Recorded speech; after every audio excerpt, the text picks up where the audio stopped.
Débora aqui. Débora, a gente viu aí essa subida de tom de Donald Trump em relação à China, subidaça de tom, né? Uma coisa de dobrar a aposta mesmo. Mas, em compensação, também foram abertas algumas conversas, algumas negociações com outros agentes políticos, outros países que têm se mostrado um pouco mais dispostos a sentar para conversar. Dá para dizer que ele está fazendo um pouco um jogo duplo? Como que você recebeu aí essa movimentação? Esse jogo duplo de Donald Trump, ele já é bem conhecido, Clarissa. Não é, aliás, a primeira vez que ele adota esse tipo de estratégia de ir para o ataque para depois conseguir recuar um pouco, mas conseguindo negociar dentro das tratativas e do interesse dele. Isso não seria muito bem uma novidade. Só que a medida como ela foi tomada agora, o remédio, a dose amarga tem sido tão acentuada que tem assustado até os próprios aliados de Donald Trump de primeiro escalão, como o próprio Elon Musk, né? A gente até entra um pouco mais daqui a pouco nessa história dos bilionários, mas vamos pegar Israel, ficando aqui ainda no patamar dos países, né? Israel que foi até lá, o Netanyahu que foi até lá, e que Donald Trump, mesmo com a presença do primeiro-ministro lá de Israel, lá na Casa Branca, manteve a postura de, olha, não, a gente ainda vai manter, ainda continuam as tratativas. Amigos, negócios à parte. É exatamente isso. O Japão já se prontificou a enviar uma equipe de ponta, foi assim que o Japão classificou, para os Estados Unidos para que eles cheguem no comum acordo. E a gente sabe que tem uma lista de outros países, segundo a Casa Branca, cerca de 50 países já buscaram os Estados Unidos para poder fazer uma negociação nesse momento. O que Donald Trump quer é garantir o mercado para os produtos americanos sem taxação, para poder garantir aquilo que ele visualiza como uma retomada da indústria lá nos Estados Unidos e também da geração de emprego. Há agora um problema muito grande em relação à credibilidade do quanto que isso pode representar de retorno realmente para os Estados Unidos. E aí, aqueles que estão sendo mais impactados com isso, como por exemplo a China, Clarissa, subiu o tom na crítica de volta para os Estados Unidos. Inclusive, a gente teve um post ontem sendo feito, no final do dia de ontem, a gente teve um post sendo feito pela própria embaixada chinesa que fica lá nos Estados Unidos. Olha isso, eles resgataram um vídeo de 1987 de um ex-presidente republicano, portanto, do mesmo partido de Donald Trump, o Ronald Reagan, que é altamente respeitado, inclusive, pelos republicanos. E nesse vídeo, Clarissa, o Ronald ele faz duras críticas a essa medida de tarifaço e de mercado fechado. Ele é contra, ele se posiciona contra nesse vídeo, diz que é importante manter o mercado aberto e ir contra protecionismo com taxas.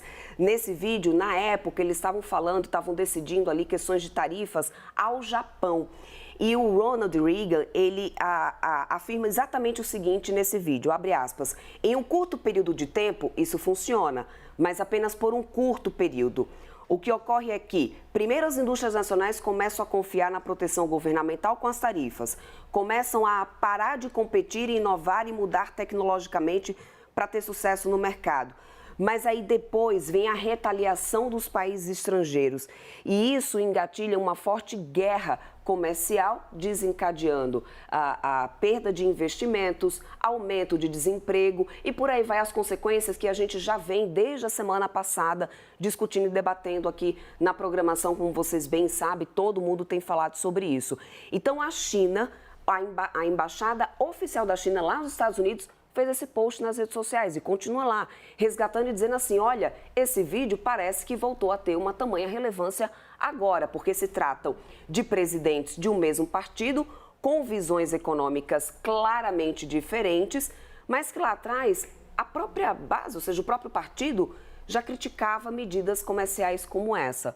Bom, a gente não teve nenhuma resposta da Casa Branca em relação a isso, muito pelo contrário. A resposta que a gente teve foi de Donald Trump dizendo que se até 1h da tarde de hoje, no horário lá dos Estados Unidos, né, meio-dia aqui do Brasil, a China não recuar, eles vão taxar ainda mais. Aumentando esse tom, trazendo mais tarifas sem um teto, Clarissa, ele só está conseguindo se afastar, inclusive, da própria base aliada, porque os senadores estão tentando já articular de alguma maneira uma limitação de poder da Casa Branca para decidir essas medidas comerciais e com apoio de republicanos. Pois é, né? A gente, Débora, a Priscila estava falando um pouco já sobre isso, você também já passou um pouco nesse tema.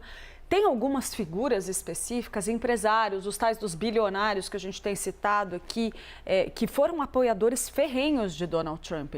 E mesmo essas pessoas estão olhando nesse momento e falando, mas peraí, ele está errando na mão. Não é que eles não apoiem o movimento de Donald Trump de tentar ter uma mão firme, uma mão forte nessa política de reindustrialização, como você falou. Não é que eles não apoiem esse movimento. É que eles acham que ele está errando na mão, mas espera aí, o prejuízo para a economia americana vai ser maior da forma como ele está fazendo do que se ele aliviar um pouco essa pressão, né? E aí ele começa a perder apoio até mesmo dentro do grupo mais fechado em torno dele, né? Pois é, o próprio Elon Musk, e essa foi uma informação que, aliás, foi confirmada pelo The Washington Post, como a Priscila muito bem lembrou. O que aconteceu? Durante um evento com importantes nomes ali italianos, inclusive, foi um evento da organização italiana naquele momento que Elon Musk defendeu que Donald Trump, ou que os Estados Unidos, na verdade, não que Donald Trump pontualmente, mas que os Estados Unidos não deveriam ter tarifas com a Europa, ou seja, com a União Europeia. No momento, ele estava falando ali para italianos, então isso partia de interesse, isso porque, na visão do Elon Musk, iria favorecer o mercado e as transações comerciais. Só que essa fala do Elon Musk vem no momento em que os Estados Unidos taxa a União Europeia e uma das tarifas mais duras, né, que foi voltada para esse bloco. Por quê? A gente sabe que empresas americanas tentam expandir mercados com a União Europeia, inclusive o próprio Elon Musk. A Tesla amargou duras perdas agora recentemente, essa semana, por causa dessa decisão de Trump. Então, o irmão do Elon Musk também foi às redes sociais criticar essas medidas tarifárias. Então, a gente tem bilionários, aquelas pessoas importantes, o próprio CEO da empresa americana de gestão de fundos, o Bill Ackman, como a Priscila também mencionou aqui pra gente, criticando duramente isso, porque essa medida protecionista em tamanha dimensão, no momento, vai custar muito caro. É o que eles avaliam. No curto prazo, custa muito caro, Clarissa.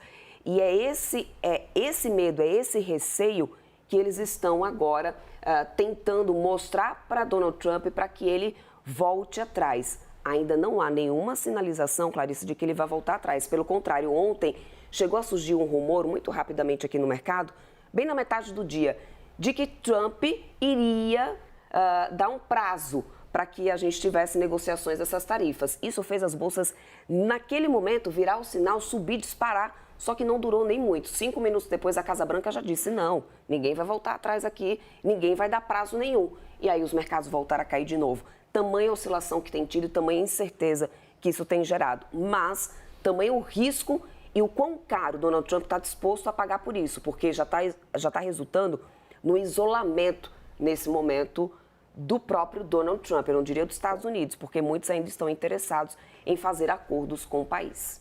Vamos esperar para ver como é que desenrola essa treta aí, porque tá prometendo ali pegar fogo.